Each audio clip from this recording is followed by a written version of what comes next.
Kasus kali ini terjadi di Inggris. Kisah ini akan membuat kita bertanya-tanya bagaimana rasanya jika kebaikan kita pada orang lain dibalas dengan sesuatu yang tidak manusiawi dan membuat hancur kehidupan keluarga kita. Tapi dengan kisah kali ini, setidaknya bisa membuka mata kita untuk lebih berhati-hati, lebih bijaksana, dan tidak asal merasa berbuat baik. Sebelumnya, silakan subscribe dulu channel ini serta nyalakan loncengnya untuk mengetahui kasus-kasus kriminal yang terjadi di berbagai negara. Lucy McHugh adalah seorang gadis berusia 12 tahun yang tinggal di sebuah rumah di kawasan Southampton, Inggris. Di sana, dia tinggal bersama ibunya, Stacy, dan ayah tirinya yang bernama Richard. Lucy adalah seorang gadis yang ceria, cerdas, dan selalu bersemangat untuk belajar. Keluarganya memanggilnya dengan julukan Brains karena dia sangat aktif dan memiliki banyak ide-ide. Lucy yang bersekolah di Redbridge Community School suka bermain dengan anak-anak kecil di keluarganya. Saat besar nanti, Lucy bercita-cita ingin menjadi pengacara pro bono di Amerika Serikat untuk memberikan bantuan hukum secara cuma-cuma kepada orang-orang yang tidak mampu membantu diri mereka sendiri. Guru sekolahnya mengatakan bahwa ada satu waktu Lucy pernah bercita-cita menjadi seorang mekanik, lalu berubah ingin menjadi desainer fashion. Tetapi pada akhirnya dia memutuskan ingin belajar hukum. Tidak ada seorang pun yang mengenal Lucy yang akan meragukan bahwa dia akan mencapai cita-citanya suatu saat nanti. Namun pada Mei 2017, semuanya berubah untuk Lucy. Seorang teman baik Richard, ayah tiri Lucy yang bernama Stephen Nicholson, terancam akan menjadi tunawisma. Jadi Richard melakukan apa yang menurutnya harus dilakukan sebagai seorang teman baik. Ia pun kemudian mengajak Stephen untuk tinggal bersamanya, Stacy, dan Lucy di rumah mereka di Southampton. Kebaikan keluarga ini bukan hanya menampung Stephen saja. Stacy juga merekomendasikan Stephen di panti jompo tempat dia bekerja dan berhasil mendapatkan pekerjaan untuk Stephen di sana. Ini adalah kesempatan emas bagi Stephen untuk memiliki awal yang baru dan yang benar-benar dapat mengubah hidupnya. Sampai di titik itu, hidup memang terasa agak sulit bagi Stephen. Dia telah menghabiskan sebagian besar masa kecilnya dalam perawatan, dan pada usia 14 tahun, dia dijatuhi hukuman 2 tahun di Institut Pelanggar Muda. Selama masa penahanannya di sana, Stephen bersama dengan 2 narapidana lainnya membarikade diri mereka sendiri di dalam selnya, sebelum menyebabkan kerusakan senilai ribuan pound dan menyerang staf dengan peralatan dapur yang tajam. Saat dewasa, Stephen berjuang untuk menemukan tujuan hidupnya. Dia kemudian menjadi terobsesi dengan reptil dan tato. Stephen memiliki beberapa ular yang dia pelihara. Bahkan ketika ia menumpang di rumah Richard, ular-ular yang dia pelihara juga ia bawa serta. Ketika dia masih bukan pelukis tato resmi, dia sudah memberikan layanan melukis tato kepada siapapun yang mencari potongan setengah harga. Stephen juga melukis banyak tato di badannya sendiri, yang ia yakini sebuah karya seni yang indah, termasuk tato di dahinya yang bertuliskan freedom atau yang berarti kebebasan. Kebebasannya dan hal-hal unik dari Stephen membuat penasaran Lucy yang saat itu berusia 12 tahun. Stephen yang saat itu berusia 23 tahun, seorang pria dewasa dengan koleksi reptil yang mengesankan, sangat mudah untuk menarik perhatian seseorang seusia Lucy. Lucy dengan cepat menyukai Stephen. Sedangkan Stephen yang mengetahui hal ini tidak berupaya untuk pindah ke tempat lain ataupun melakukan usaha untuk menjaga jarak dan menolak Lucy yang masih jauh di bawah umur. Alih-alih, Stephen malah mendorong Lucy dan mengeksploitasi ketertarikan Lucy pada dirinya. Stephen dengan sengaja tetap menumpang di rumah itu, bahkan tidur di kamar yang berseberangan dengan kamar Lucy. Dengan mudahnya, ia mengambil keuntungan penuh atas kondisi tersebut. Sebuah catatan yang ditulis oleh Lucy menceritakan kisah lengkap tentang hubungan tidak senonoh mereka. Lucy jatuh cinta pada Stephen dan secara eksplisit Catatan tersebut memberikan perincian tentang hilangnya kesucian Lucy untuk Stephen pada Mei 2017. Bulan yang sama Stephen pindah ke rumahnya.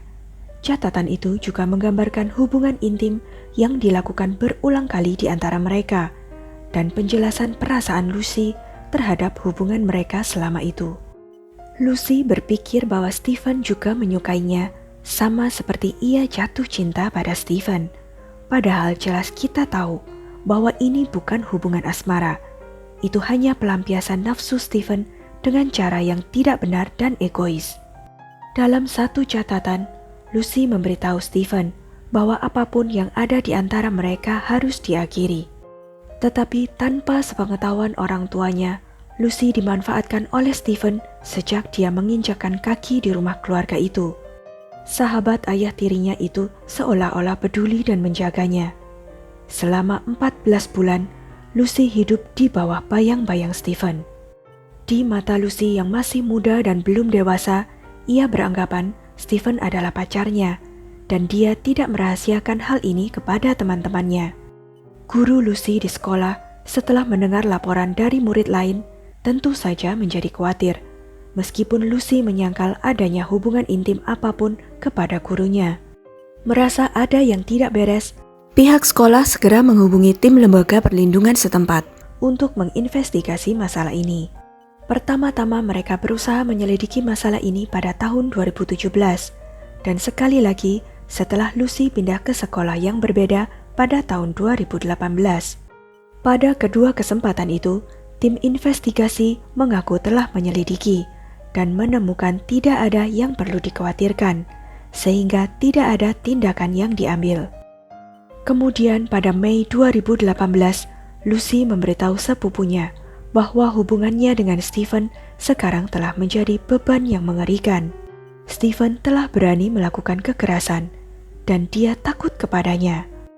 Lucy dan Stephen menjadi sering bertengkar di rumah, dan sementara ibu dan ayah tiri Lucy menyadari pertengkaran itu, mereka menganggapnya hanya sebatas Lucy tidak cocok dengan Stephen dan kemarahan remaja biasa.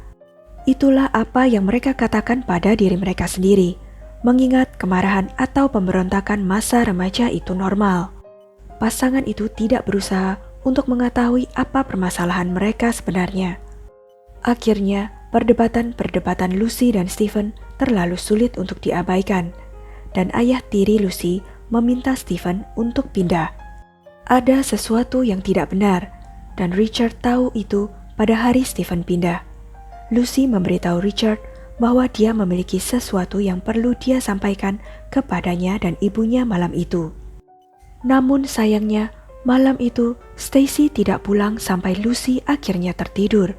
Jadi, Lucy belum sempat memberitahu apapun, baik kepada ayah tiri maupun ibunya. Beberapa hari setelah pindah, Stephen meninggalkan pekerjaan lebih awal. Ia mengaku sedang sakit dan mengalami diare. Sebagai pekerja di panti jompo yang merawat orang tua, Stephen tahu aturannya jika ia sakit.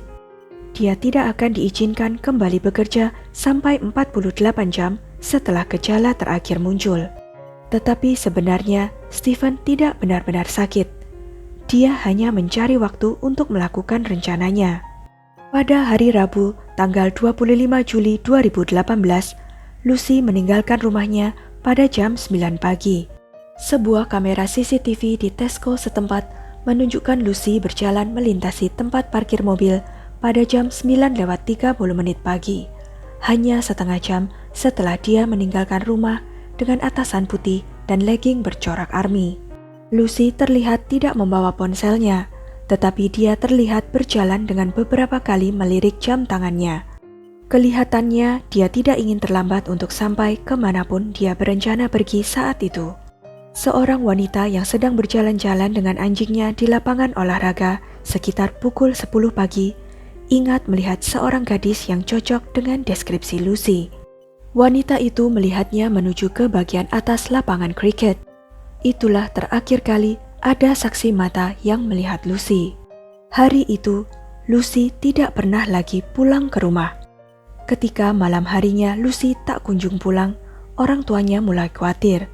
Mereka menelepon polisi yang kemudian meluncurkan penyelidikan orang hilang. Keesokan paginya, Stephen menghibur Stacy dan Richard. Ia mengirim pesan teks ke Stacy, mengatakan, "Saya harap mereka menemukannya. Polisi melakukan pekerjaan mereka dengan baik, dan mereka akan segera menemukannya. Tetaplah tegar dan positif." Tetapi kenyataannya, polisi tidak akan menemukan Lucy dalam keadaan aman dan sehat. Beberapa jam kemudian, tubuhnya ditemukan. Stacy menggambarkan saat yang mengerikan ketika dia diberitahu tentang kematian putrinya. "Aku merasakan darah berubah menjadi es di dalam pembuluh darahku. Ruangan mulai berputar dan tiba-tiba aku ingin muntah. Rasanya seperti dunia akan meledak. Aku tidak bisa bernafas." Pada tanggal 26 Juli 2018, seorang penjaga anjing menemukan tubuh Lucy di pusat olahraga outdoor Southampton. Lucy telah diserang dengan benda tajam sampai dia tidak lagi bernafas. Polisi tidak menunggu lama. Stephen ditangkap atas dugaan pembunuhan Lucy sehari setelah mayatnya ditemukan. Penangkapannya menjadi salah satu pencarian bukti terbesar dalam sejarah kriminal Inggris. Para petugas mempelajari 11.000 jam CCTV, memeriksa 2.300 exhibit, dan menerima lebih dari 300 laporan. Semuanya untuk mengumpulkan bukti pergerakan Stephen pada hari itu. Sebelumnya, pada hari Selasa tanggal 24 Juli, Stephen menelepon panti jompo tempat ia bekerja untuk izin tidak bekerja karena sakit. Stephen memberitahu kantor bahwa ia sakit dan diare. Dia tahu bahwa kebijakan perusahaan adalah perawat tidak diperkenankan bekerja selama 40 jam setelah gejala terakhir muncul. Akan tetapi, seperti yang dijelaskan sebelumnya, Stephen sebenarnya tidak sakit sama sekali. Sore itu, dia bersepeda ke flat seorang lelaki tua yang ia kenal di Carson Court, sebuah rumah yang terletak tepat di samping Sports Center tempat Lucy ditemukan. Stephen berada di sana selama sekitar 3 jam. Di sana, ia memesan sepasang baju olahraga baru yang ia minta untuk dikirimkan pertama kali keesokan paginya. Malam itu dia mengirim pesan ke Lucy di Facebook Messenger, tetapi dia menghapus pesan itu segera setelah Lucy membacanya. Kita tidak akan pernah tahu apa pesan terakhir yang ditulisnya kepada Lucy. Pada Rabu tanggal 25 Juli, pukul 8:15 pagi, Stephen bersepeda dari rumah ibunya ke flat di Carson Court. Dia tiba di sana pukul 8:30. Selanjutnya, sekitar jam 9 pagi, dia melakukan perjalanan ke Tesco Express terdekat. Stephen kemudian bertemu Lucy di Sports Center. Sayangnya, CCTV di sini gagal merekam gambar yang jelas. Akan tetapi, polisi yakin bahwa Stephen membawa Lucy ke hutan di sisi atas lapangan kriket. Menurut pengakuan Stephen, pada malam sebelumnya, Lucy memberitahu Stephen bahwa dia hamil dan bayi itu adalah miliknya. Dapat diasumsikan bahwa ini adalah alasan yang Lucy berikan untuk pertemuan tersebut.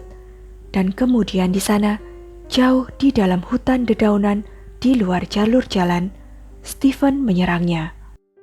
Lucy ditemukan dengan 27 luka di tubuhnya. Paling banyak ada di wajah dan leher. Hasil otopsi menjelaskan bahwa Lucy mengalami 20 luka tusukan dan 7 luka sayatan. Ia memiliki beberapa luka sayatan di lengan dan pergelangan tangannya yang diindikasikan sebagai luka defensif, seolah-olah dia mati-matian berusaha melindungi dirinya sendiri. Ada 1 luka sayat mendalam yang tidak biasa tepat di pergelangan tangannya. Sepertinya si pelaku awalnya mencoba untuk membuatnya tampak seolah-olah Lucy telah melakukannya sendiri. Luka yang dalam itu merusak arteri karotidnya, menyebabkan Lucy kehilangan banyak darah secara tiba-tiba, yang kemudian menjadi tidak sadarkan diri, dan segera setelah itu kehilangan nyawanya. Setelah menghabisi Lucy, Stephen kembali ke flat di Carson Court sebelum bersepeda pulang. Selama interogasi, Stephen mengaku kepada detektif bahwa dia telah bertukar pesan dengan Lucy melalui Facebook Messenger. Namun ketika polisi berusaha untuk mendapatkan akses ke akun Facebooknya, mereka tidak dapat masuk ke dalam akunnya karena passwordnya telah diganti. Stephen telah mengubah password akun Facebooknya pada hari sebelum dia izin tidak masuk kerja, dan ia menolak untuk memberitahukan password barunya kepada polisi. Para penyelidik mengalami jalan buntu. Tidak ada bukti DNA yang ditemukan pada saat itu, dan mereka hanya dapat menahan Stephen selama 96 jam tanpa menuntutnya. Polisi kemudian memakai regulasi yang biasa digunakan pada kasus teroris. Pasal 53 Peraturan Perundang-undangan Kuasa Penyidikan atau disebut RIPER seperti yang umumnya dikenal. Stephen dilepaskan sementara sehubungan dengan pembunuhan Lucy, tetapi didakwa lagi di bawah hukum RIPER karena gagal menyerahkan password Facebooknya. Stephen kemudian diadili di pengadilan Southampton Crown Court, di mana dia dijatuhi hukuman 14 bulan penjara karena tidak menyerahkan kata sandinya. Hukuman ini memberikan polisi waktu yang mereka butuhkan untuk melanjutkan penyelidikan mereka. Stephen sangat berhati-hati untuk menutupi jejaknya. Polisi tahu bahwa mereka memiliki pelakunya, tetapi tidak ada bukti fisik. Senjatanya belum ditemukan, dan tidak ada bukti DNA yang menghubungkannya dengan tempat kejadian. Polisi kemudian mencoba menggali dengan cara lain, yaitu menjadi analis data cloud untuk mempelajari lokasi telepon Stephen pada pagi hari saat kematian Lucy. Mereka tidak memiliki bukti fisik ponsel Stephen, di mana ponselnya juga secara aneh hilang sebelum penangkapannya. Tetapi polisi tidak membutuhkannya. Mereka dapat menarik data lokasi dari cloud. Dari hasil penyelidikan ini, data cloud menunjukkan Stephen pernah berada di sekitar tempat tubuh Lucy ditemukan. Hasil ini jelas persis seperti yang mereka perkirakan. Data itu juga menunjukkan bahwa Stephen menyimpang dari rute untuk kembali ke rumahnya. Ia sempat berhenti di Tannersbrook dalam perjalanan pulang itu. Polisi segera melakukan pencarian di daerah sana, dan mereka menemukan bukti yang selama ini mereka cari. Di sana, mereka menemukan tas berisi pakaian yang terbakar sebagian, termasuk hoodie biru berlumuran darah yang mengandung DNA Stephen dan Lucy. Mereka tahu bahwa akhirnya mereka memiliki bukti untuk menuntut pria itu. Pada 18 Juli 2019, Stephen dinyatakan bersalah atas pembunuhan Lucy serta 3 dakwaan pelanggaran terhadapnya. Saat hakim menjatuhkan hukuman, dia tidak dapat menahan diri untuk mengatakan, dia hanyalah anak berusia 13 tahun. Keegoisan dan kebiadaban Anda telah merusak kehidupan keluarganya selamanya. Stephen kemudian dijatuhi hukuman penjara seumur hidup dan akan menjalani hukuman minimal 33 tahun di balik jeruji besi. Stephen juga dijatuhi hukuman penjara masing-masing 17 tahun untuk setiap tuduhan pelanggaran yang dia lakukan. Sekian kisah kali ini. Jika saja ayah tiri Lucy tidak membawa Stephen masuk ke dalam rumah mereka, Lucy tidak mungkin tewas mengenaskan. Namun, penyesalan memang selalu datang terlambat. Bagaimana menurut pendapat kalian? Jangan lupa untuk klik like, share, subscribe, dan komen ya. Sampai jumpa lagi di video-video selanjutnya.